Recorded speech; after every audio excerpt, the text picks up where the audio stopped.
अस्सलाम वालेकुम।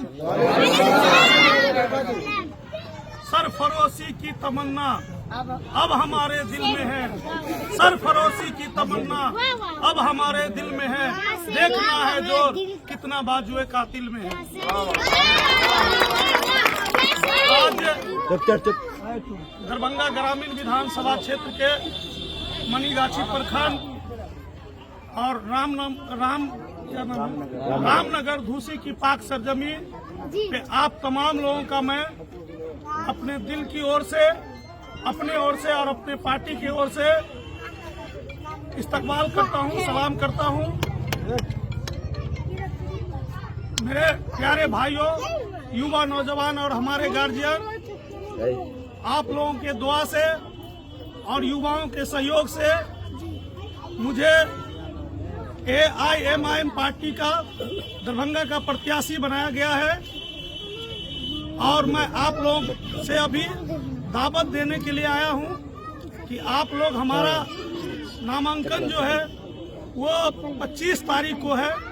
उसमें आप लोग जितने मुसलमान भाई हैं वो मुझे दुआ देने के लिए आए और जो हमारे हिंदू दोस्त भाई और हमारे समर्थक हैं वो मुझे आशीर्वाद देने के लिए आएंगे। बहुत कुछ आप लोग के बीच अभी मैं नहीं बोल सकता हूं, लेकिन एक बात बोलने के लिए आया हूं कि मैं भी राष्ट्रीय जनता दल में 20 साल तक राष्ट्रीय जनता दल का झंडा, बैनर और पोस्टर उठाने का काम किया और पार्टी को मजबूत किया और तेजस्वी यादव जी के साथ पूरा बिहार घूमने का काम किया, सिर्फ दरभंगा में ही नहीं।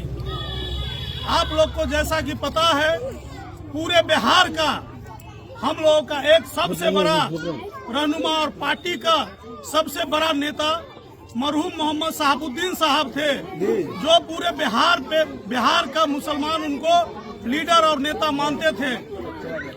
उन्होंने भाजपा से और जनता दल यूनाइटेड से और खासकर बिहार के मुख्यमंत्री नीतीश कुमार जी से लालू प्रसाद यादव जी के लिए पंगा तक लेने का काम किया और उसी लालू परिवार के लिए उनके जान का कुर्बानी चला गया, जो कि आप लोग को भी मालूम होगा और नहीं मालूम है तो मैं बयान करके आप लोग को बता देता हूं कि वर्ष 2005 में जो पहली बार बिहार के मुख्यमंत्री नीतीश कुमार जी 11 दिन के लिए मुख्यमंत्री बने थे तो उनको फ्लोर टेस्ट करना था। उस फ्लोर टेस्ट में जो है बिहार के मुख्यमंत्री नीतीश कुमार जी पूरे बिहार में जितने क्रिमिनल थे उस सभी क्रिमिनल को जेल से बाहर निकाल दिया गया कि ये क्रिमिनल लोग जो है हमारे विधायक को उठा कर लाकर फ्लोर टेस्ट में हमारे साथ खड़ा करेंगे।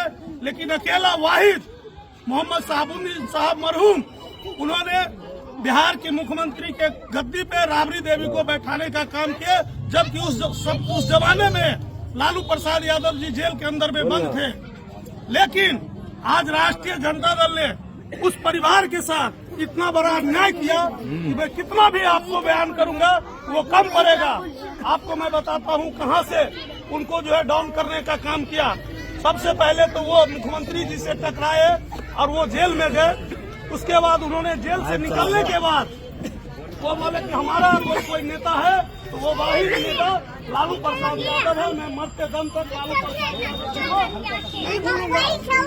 देख लीजिए, जब मोहम्मद शहाबुद्दीन साहब को कोरोना काल में उनके जेल में उनके वार्ड में एक कोरोना पीड़ित पेशेंट को डाल दिया गया और उनको कोरोना हुआ, ये साजिश था बीजेपी का भी और जनता दल यूनाइटेड का भी। उस साजिश के तहत उनको घाट पे जाना पड़ा। उस वक्त में पूरा लालू परिवार दिल्ली के अंदर में जो है अपने फार्म हाउस में जो है बैठ थे और बार बार ओसामा साहब जो उनके लड़का हैं मरहूम शहाबुद्दीन साहब के, वो बार बार फोन कर रहे हैं, हम लोग फोन कर रहे हैं, लेकिन लालू परिवार का एक भी आदमी फोन उठाने का काम नहीं किया।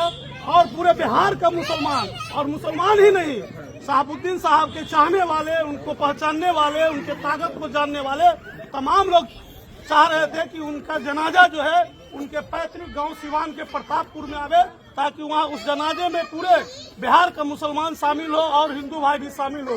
लेकिन ये लालू परिवार जो है सिर्फ मतलब रखने का काम किए और उस जनाजे को उनके घर तक नहीं पहुंचने दिया। दूसरा घटना यह है मेरे भाइयों कि अभी 17 महीना में तेजस्वी यादव जी सरकार में रहे नीतीश कुमार जी के साथ, और उसामा साहब को बिहार पुलिस के द्वारा जो है भू माफिया कह करके उनको फंसाने का काम किया गया और बगैर सुपरविजन किए हुए उनको जो है जेल में डाला गया। मैडम हिना साहब जो है लगातार फोन करती रही तेजस्वी यादव को, एक बार भी तेजस्वी यादव जी फोन उठाने का काम नहीं किए। इस वजह से जो है वो लोग काफी नाराज हुए कि हमारा जब फोन नहीं उठा रहे तो इन लोगों से रिश्ता क्यों रखना। तो मैं आप लोग को बताना चाहता हूँ, जब शहाबुद्दीन साहब अपना जान का कुर्बानी दे दिए तो उस परिवार का नहीं हुआ तो कलाम का क्या होगा। और आपसे जैसे जो मतदाता है उनका कहाँ से ये परिवार होगा। ये लोग बहला फुसलाकर हमारा अपना वोट लेने का काम कर रहे हैं और मुसलमानों का लीडरशिप को ये लोग समाप्त करना चाह रहे हैं। हमारे जिलाध्यक्ष ने बताया कि 18% 20% वोट हम लोग का 20% आबादी है। हम ही मुसलमान में से एक इलाका भी है और एक कलाल बिरादरी भी है, दोनों का जनसंख्या 1% है। कुल मिलाकर के 20% आबादी मुसलमानों का है।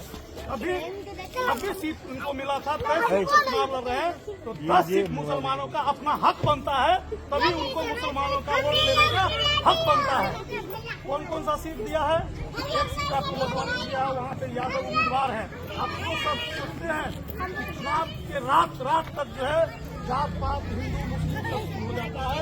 वहाँ पे कई दफे से जो है यादव कैंडिडेट जीत रहे हैं। जानबूझ करके देखते अररिया में जो सीमांचल की गांधी कहलाते थे तस्लीमुद्दीन साहब, उनके छोटे बेटा जो है शहनवाज साहब वो विधायक थे और उनको मंत्री भी बनाया गया। लेकिन फिर उनको परिवार में लड़ाने के लिए उन्हीं को टिकट दे दिया गया और शहनवाज साहब को टिकट नहीं दिया गया, वादा करके अब वहाँ पे भाई भाई को वो लड़ाने का काम कर रहे हैं। अभी मौजूदा उम्मीदवार जो है वो देख लीजिए, मुड़िया को और बहेरा को भूला नहीं जा सकता है। मैं किशनगंज में था, किशनगंज से मैं बयान जारी किया कि राष्ट्रीय जनता दल का जो महानगर अध्यक्ष है राकेश नायक, जो जिला परिषद भी उस क्षेत्र से थे, वो डायरेक्ट जा करके वहाँ जो है हम लोगों का जो है मुखालबत किया।